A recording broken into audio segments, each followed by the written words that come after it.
వేసేటప్పుడు మీరు అనుకుంటారు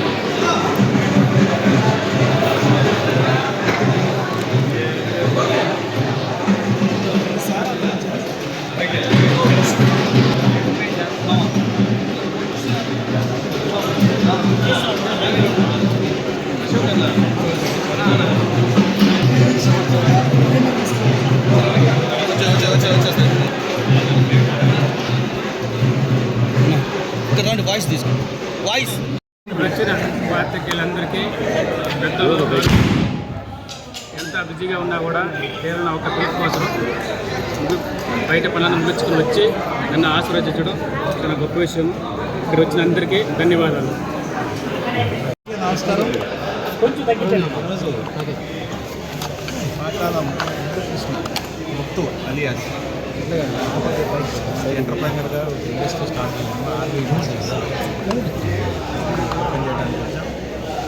తెలుగుదేశం ప్రభుత్వం వచ్చిన తర్వాత చంద్రబాబు నాయుడు గారు ఎంటర్ప్రైనర్స్ని ఏది ఇంటికి ఒక ఎంటర్ప్రైనర్ కావాలి, ప్రతి ఇంటికి నేను ప్రయత్నం చేస్తాను. దాంతో పాటుగా ఇట్లా సెల్ఫ్ రిలయన్స్ తోటి ఎంటర్ప్రైనర్స్ వచ్చి ఇట్లాంటి చిన్న చిన్న ఇండస్ట్రీస్ పెడితే మనకి ఎంప్లాయ్మెంట్ క్రియేట్ అవుతుంది, అట్లాగే వాళ్ళకు కూడా ఇన్కమ్ బాగుంటుంది. మొత్తం బాగా కష్టపడి ముందు కూడా గవర్నమెంట్ స్కీమ్ తీసుకున్నారు, వాళ్ళు ఇప్పుడు మళ్ళీ రివైవ్ చేసి ఇండస్ట్రీగా తయారు చేయాలని శుభాకాంక్షలు పూర్తి విజయం చెందాలని ఆయన విశేషించారు. Thank you.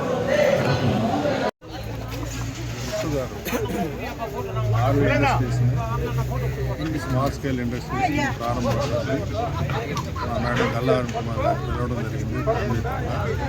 కొన్ని అనివార్య కారణాల వల్ల రాలేనందువల్ల నన్ను వెళ్ళి ముత్తుని ట్రీట్ చేసి రమ్మన్నారు, అందుకనే వచ్చాను. ముత్తు కూడా నాకు ఎప్పుడు వచ్చి మేడం చాలా సంతోషం. వారి ఆశీస్సులు ఎప్పుడు ఉంటాయని మేడం గారు చెప్తున్నారు. సో ముత్తుకి ఆల్ ది బెస్ట్. ఇండస్ట్రీని ఇంకా డెవలప్ చేసి ఇంకా కొత్త కొత్త ప్రోడక్ట్స్ తయారు చేయాలని ఆశిస్తూ మేడం తరఫున అతనికి అభినందనలు తెలియజేస్తాను. మరియు మా సార్ గల్లా రామచంద్ర గారు కూడా ఇండస్ట్రియలిస్ట్, అతన్ని చిన్న స్కేల్ ఉద్దేశంతో వెళ్ళి రమ్మన్నారు. వాళ్ళిద్దరి తరఫున రావడం జరిగింది. అదేవిధంగా అమరాయ హాస్పిటల్ అధినేత రమాదేవి గారు వచ్చారు. మేడం గారు కూడా నా తరఫున విషెస్ రమ్మన్నారు. వాళ్ళ తరఫున విషెస్ ఇంకా ముందుకు వెళ్ళాలని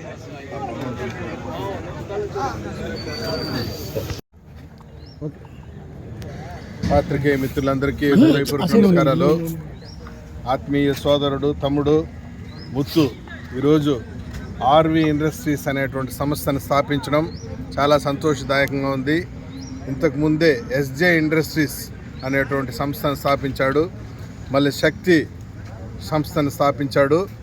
ఈరోజు ఆర్వి ఇండస్ట్రీస్ ఒక సామాన్య రైతు కుటుంబంలో పుట్టి, సామాన్య మధ్యతరగతి కుటుంబంలో పుట్టి 3 సంస్థలను పెట్టి 10 మందికి ఉపాధి కల్పించడం అనేది ఒక దళిత కుటుంబంలో పుట్టినటువంటి వ్యక్తికి అదంత ఆషామాషి వ్యవహారం కాదది. ఎందుకంటే ఒక చిన్న అగ్గిపెట్ట ఫ్యాక్టరీ పెట్టాలంటేనే ఎన్నో ఇబ్బందులు, ఎన్నో అవాంతరాలు, ఎన్నో అవమానాలు, ఎన్నో ఇక్కట్లు. ఒక వ్యక్తి పైకి పోతా అంటే మళ్ళీ వెనక్కి లాగే వాళ్ళు కూడా చాలామంది ఉంటారు. అది కూడా ఒక సామాన్యుడు పైకి పోతే అసలు ఒప్పుకోరు ఈ సమాజంలో. అటువంటిది ఎన్ని ఇబ్బందులు వచ్చినా కానీ, ఎన్ని అవాంతరాలు వచ్చినా కానీ అవన్నీ కూడా పెడచెవిన పెట్టి లెక్క పెట్టకుండా ఒక పట్టుదలతో ఈరోజు ఈ సంస్థను స్థాపించడం జరిగింది. 10 మందికి ఉపాధి కల్పించడానికి, 10 మందికి ఆదర్శంగా నిలబడిన వ్యక్తి. ఎంతసేపు ప్రభుత్వ ఉద్యోగాలు, ఆ ఉద్యోగాలను వెంపర్లాడకుండా తాను ఒక ఉపాధి సంస్థను స్థాపించి ఈ ఫ్యాక్టరీని, ఆడొక ఫ్యాక్టరీ, ఇంకొక ఫ్యాక్టరీని పెట్టి ఈరోజు ముందుకు రావడం అనేది ఈ సంస్థను స్థాపించడము అంటే ఒక గుండె ధైర్యం ఉండాలా, అంత ఆషామాషి వ్యవహారం కాదు ఇది. పెట్టుబడి ఉండాలా, డబ్బు ఉండాలా, 10 మంది సహకారం ఉండాలా, అధికారుల చుట్టూ తిరగాల, ఎక్కడా కూడా నిరుత్సాహపడకుండా ఎన్ని విమర్శలు చేసినా పట్టించుకోకుండా ఈరోజు బ్రహ్మాండమైన సంస్థను స్థాపించిన నేను హృదయపూర్వకంగా దేవుణ్ణి ప్రార్థిస్తున్నాను. మరింత ఉన్నత స్థాయికి ఎదగాలి ఈ సంస్థ. 3 పువ్వులు 6 కాయలుగా దినదినాభివృద్ధి చెందాలి. 10 మందికి ఆదర్శంగా నిలబడాలి ఈ సంస్థ.